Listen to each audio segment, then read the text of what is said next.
Alam mo kung ano yung maganda kapag nasa probinsya ka? Yung parang sobrang layo mo sa problema. Yung manghuni ng ibon, sariwang hangin, na kahit sobrang bigat ng pakiramdam mo, kapag naranasan mo tong mga to, biglang mawawala na lang. Yung magandang tanawin, tapos yung palaya na ginawa niyong palaruan ng mga kaibigan mo. Sarap talagang mumuhay sa probinsya, no? Yung para talagang napakalayo mo sa problema.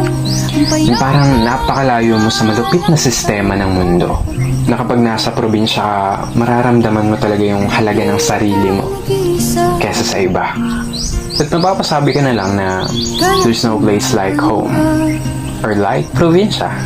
At ikaw na nanonood nito ngayon, masaya ako at naparamdam ko sa'yo ang pamumuhay sa isang probinsya.